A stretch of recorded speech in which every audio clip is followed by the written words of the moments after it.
2017 എന്ന് പറയുന്നത് year of giving ആണ്. അതുകൊണ്ട് തന്നെ കൂടുതൽ പേര് ഈ ഒരു റമദാൻ മാസത്തിലെ കൂടുതൽ നല്ല ചാരിറ്റി പ്രവർത്തനങ്ങളുമായി മുന്നോട്ട് വരുന്നുണ്ട് എന്നുള്ളത് എടുത്തു പറയേണ്ട ഒരു കാര്യമാണ്. ശ്രദ്ധേയമായ മറ്റൊരു വാർത്ത എന്ന് പറയുന്നത് അലൈനിലെ saint George Jacobite Syrian Orthodox ചർച്ചിൽ നടന്ന ഇഫ്താർ സംഗമമാണ്. അതായത് ഇഫ്താർ ഒരുക്കുന്നതിൽ ഈ ഒരു ഓർത്തഡോക്സ് ചർച്ച് മുന്നിട്ടിറങ്ങുന്നതിൻ്റെ വാർത്തകളും വിവിധ മാധ്യമങ്ങൾ നൽകിയിട്ടുണ്ട്.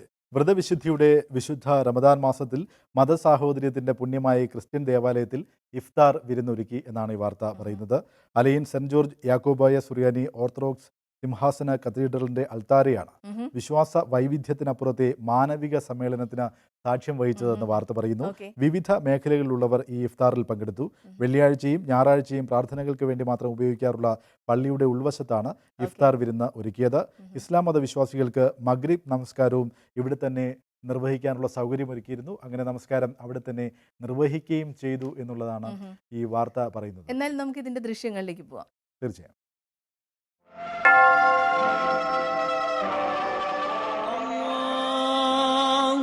ഇക്കഴിഞ്ഞ വെള്ളിയാഴ്ച അലൈനിലെ സെയിന്റ് ജോർജ് യാക്കോബായ പള്ളിയിലെത്തിയപ്പോൾ ഞങ്ങൾ കണ്ട ദൃശ്യങ്ങളാണിത്. ദിവസവും കുർബാന നടക്കുന്ന അൾത്താരയിൽ മഗ്രിബ് നിസ്കാരം. ഓശാന മാത്രം കേട്ടിരുന്ന പള്ളിയിൽ നിന്ന് തക്ബീർ ധ്വനികൾ.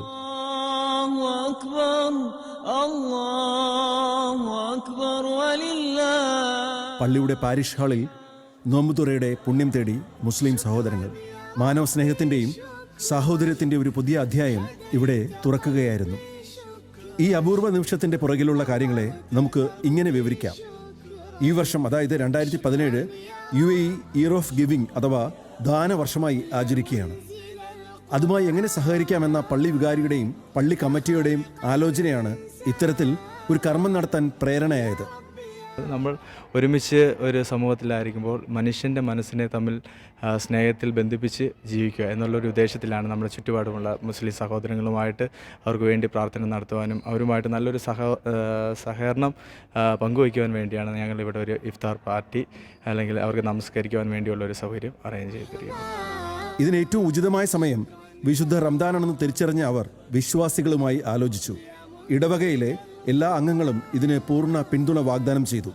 ഈ പുണ്യകർമ്മത്തിന് നാട്ടിൽ ബിഷപ്പ് ഹൗസിൽ നിന്നും പൂർണ്ണ സമ്മതം കിട്ടിയതോടെ എല്ലാവരും ആവേശത്തിലായി. നാട്ടിലെ ഞങ്ങളുടെ സഭാ നേതാക്കന്മാരെയൊക്കെ ഞങ്ങൾ അറിയിച്ചിരുന്നു. ഞങ്ങളുടെ കാതോലിക്ക ഞങ്ങളുടെ ഇന്ത്യയിലെ ഞങ്ങളുടെ സഭയുടെ നായകൻ പരിശുദ്ധ കാതോലിക്ക ബാവായാണ്. ബാവായെ അറിയിച്ചിരുന്നു. ബാവ ഇത് വളരെ ഇതായിട്ട് അതിനെ പ്രശംസിക്കുകയും നിങ്ങളത് ചെയ്യുന്നത് വളരെ പുണ്യപ്രവൃത്തിയാണെന്ന് ഞങ്ങളെ ഉത്തേജിപ്പിക്കുകയും ചെയ്തു.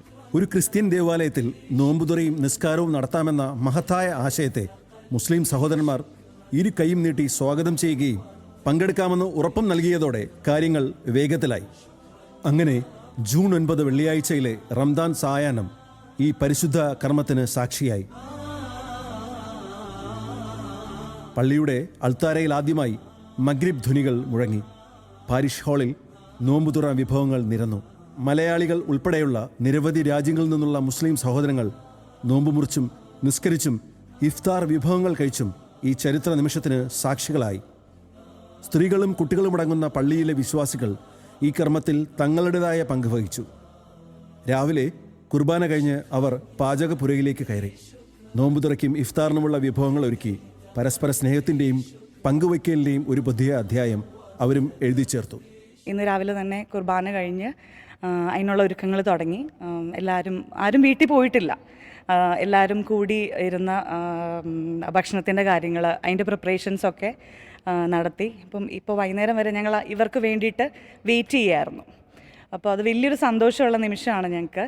ഇതുവരെ ആരും ഇങ്ങനെയൊരു കാര്യം നടത്തിയിട്ടില്ല. അപ്പോൾ അത് ഞങ്ങൾക്ക് എന്താ പറയുക, പറഞ്ഞറിയിക്കാൻ പറ്റാത്ത സന്തോഷമാണത്.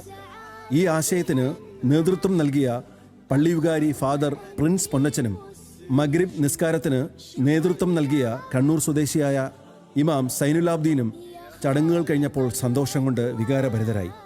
ഇത് നമ്മുടെ ഇടവകയിൽ അവതരിപ്പിച്ചപ്പോൾ എല്ലാവരും 2 കൈ നീട്ടിയാണ് സ്വീകരിച്ചത്. ഇന്ന് രാവിലെ മുതൽ നമ്മുടെ ഇവിടുത്തെ ഈ പള്ളിയുടെ സർവീസ് കഴിഞ്ഞപ്പം മുതൽ ഈ ഇടവകയിൽ വന്ന എല്ലാ ജനങ്ങളും ഒരുമിച്ച് ഒറ്റക്കെട്ടായിട്ട് ഇതിനു വേണ്ടി ഫുഡ് ക്രമീകരിക്കുവാനും ഇവർക്ക് വേണ്ടി പ്രാർത്ഥനകൾ ക്രമീകരിക്കാൻ പള്ളി ഒരുക്കുകയും വൃത്തിയാക്കുകയും എല്ലാം ജനങ്ങൾ തന്നെയാണ് മുൻകൈ എടുത്ത് എല്ലാം ഇതിനു വേണ്ടി പ്രവർത്തിച്ചത്. ഒരു പുതിയ അനുഭവമായിട്ട് വളരെ ഭംഗിയായി തോന്നി. ജീവിതത്തിൽ ആദ്യമായിട്ടാണ്. വളരെ സന്തോഷമായിട്ടുണ്ട്. നമ്മുടെ നാട്ടിലും ഇത്തരത്തിലുള്ള കൂട്ടായ്മകൾ നടക്കേണ്ടതിൻ്റെ ആവശ്യകതയെക്കുറിച്ച് എല്ലാവർക്കും ഒരേ അഭിപ്രായമായിരുന്നു. എല്ലാവരും നല്ല നല്ല മനസ്സോടെയാണ് കണ്ടിട്ടുള്ളത്. എല്ലാവരും വളരെ ഹാപ്പിയിലാണ്. ഇത്തരം അനുഭവങ്ങൾ നമ്മുടെ നാട്ടിലും ഉണ്ടാവണം എന്ന് പ്രത്യാശിക്കുന്നു. അത് ഇതുവരെ എവിടെയും നടക്കാത്തൊരു കാര്യമാണ്. ഇത് ആദ്യമായിട്ടാണ് ഇവിടെ ഗൾഫിൽ അലൈനിൽ വെച്ച് നടക്കുന്നത്. അതിന് വളരെയധികം സന്തോഷമുണ്ട്. അങ്ങനെ മതത്തിൻ്റെ വേലിക്കെട്ടുകൾ തീർത്ത് മനുഷ്യനെ വേർതിരിച്ചു നിർത്തുന്ന കാലഘട്ടത്തിന് മറുപടിയായി മതേതരത്വത്തിൻ്റെയും പങ്കുവയ്ക്കലിൻ്റെയും ഒരു പുതിയ അധ്യായം അല്ലൈനിലെ ഈ സെയിൻറ്റ് ജോർജ് യാക്കോബായ പള്ളി സാക്ഷിയായി. ഒരർത്ഥത്തിൽ നമുക്ക് മലയാളികൾക്ക് ഏറെ അഭിമാനിക്കാം. ഇതിൻ്റെ പുറകിൽ പ്രവർത്തിച്ചത് മലയാളികളാണ് എന്നതിൽ മാത്രമല്ല, നൂറ്റാണ്ടുകൾക്ക് മുമ്പ് ആദ്യമായി സെൻറ്റ് തോമസ് വന്നിറങ്ങിയത് നമ്മുടെ കേരളത്തിലാണല്ലോ. അദ്ദേഹത്തിൻ്റെ പിന്മുറക്കാർക്ക് ഇതിലും വലിയ പുണ്യപ്രവൃത്തി എന്താണ് ചെയ്യാൻ കഴിയുക?